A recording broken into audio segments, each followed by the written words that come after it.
Thank you both for being with us this evening. First, please tell us briefly about yourself and why you are running for Everett City Council, beginning with Demi, please. Thank you, and thank you for inviting me to participate in this evening. My name is Demi Chatters, and I'm running for the Everett City Council in District 5. I'm a former small business owner. I've worked in the real estate industry and in public service agencies in King and Snohomish County. My volunteer experience includes working with organizations that serve children and marginalized communities, as well as community advocacy and public education spaces. My educational background is in business, marketing, and leadership, and I'm currently a director of operations at a local law firm, as well as the Snohomish County Human Rights Commissioner. My background provides me with the tools, knowledge, and perspective to effectively serve our whole community on our next council. I'm running specifically to center the needs of working families at the decision-making table. I'm committed to championing the preservation and expansion of our green spaces while building a thriving and sustainable local economy that will support the future Everett that we want to see. Thank you. Thank you. Our first question this evening. What are the most important steps the City of Everett can take to address the challenges of homelessness and housing? Let's hear from Ben first and then Demi. Thank you, Ben. We have to deal with cost and resources. It's difficult. All of the solutions we want to employ start there. Washington State has a regressive tax structure in general, which lays a disproportionate tax burden on our low and middle income families. And we also have a longstanding structural budget deficit here in Everett, where our operating costs continue to outpace our tax revenues. But despite all of this, we cannot continue to wait. The most important step that Everett can do to solve this issue, to move us forward, is to shore up funding to solve the problems. And we've got to do it with the urgency that's required. This means building regional partnerships that bring in resources and ensure that surrounding areas are contributing.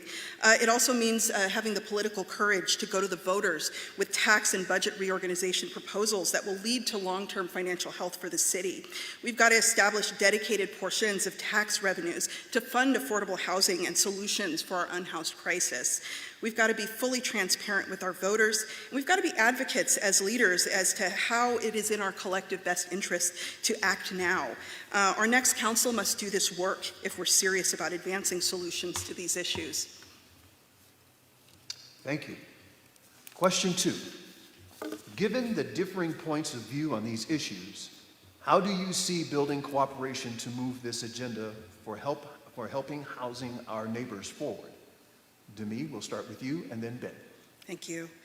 Well, agreeing on solutions to move the agenda forward is going to require some negotiation. And whenever I approach a negotiation, I try to remind myself that each party believes that they're the good guy in the equation. No one believes they're the bad guy. This helps me to approach problem solving in good faith and to go in believing that the other party's doing the same. Humility is another principle that I rely on.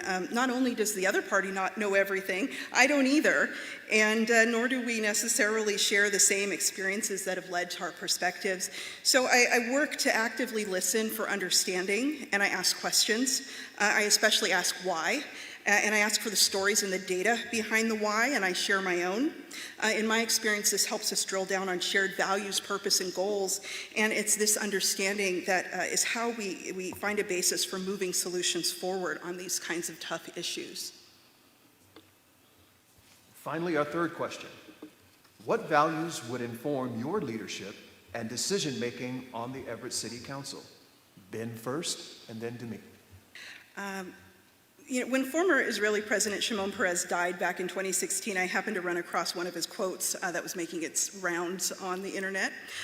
He said, "The Jews' greatest contribution to history is dissatisfaction. We're a nation born to be discontented. Whatever exists, we believe can be changed for the better." The idea that dissatisfaction is not a negative or a passive sentiment, but rather it's a gift that serves as a perpetually optimistic impetus for transforming the world around us. For me, this gave language to a core value of tirelessly continuing the work of humanity, the work of valuing people and fighting for us all to be treated with dignity and for opportunities for us all to to live with dignity. I talk to as many folks out in the community as I can, and I listen to the stories of dissatisfaction around housing costs and availability, public safety issues, and a myriad of other issues. And I will carry the gift of this collective dissatisfaction to the decision-making table, knowing that it will be the catalyst for us to build a better city together. Thank you, candidates from District 5. Thank you. All I right. also love a mic. So now we will invite the candidates up to the podium once again by district to offer brief closing remarks.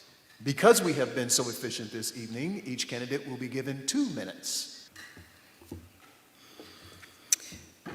I heard many years ago, and I really took it to heart, the fact that we cannot judge the success of a society based on how those who have the most are doing. If we really want to know whether or not we've been successful, we have to look at how those who have the least are faring. And when we look around the city of Everett and we see so many folks struggling, we know that we have a lot of work to do. So I really want to thank Everett Faith in Action for this forum, for inviting me to participate, and for approaching these issues with care and compassion, because we will need that going forward to solve these problems that we have before us. Again, my name is Demi, and I'm running for the Everett City Council in District 5.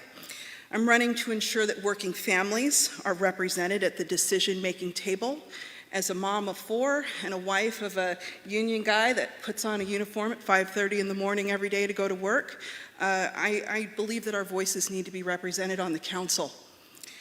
Our city is really at a critical moment as we work to turn the corner from the COVID-19 crisis. Achieving an equitable recovery that leaves no one behind means investing, and it means investing in infrastructure that works for working people. We need solutions that actually work, and we have models for what that is here in our own city. We have programs that are working.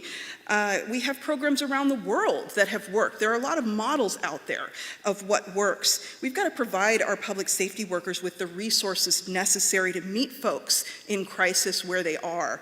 We have to provide resources to those in crisis who need a hand up. And in order to do that, we've got to have resources to provide.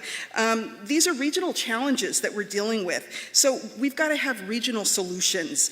We have to build those partnerships and seek that cooperation at multiple levels with local organizations, with different levels of government, our county, our state. And by working together, we can create a better future. We will create a better future for all of us. You can learn more about me and my credentials and my endorsements at votefordemi.com. Thanks again for allowing me to be here this evening. And please join me in a round of applause for our candidates.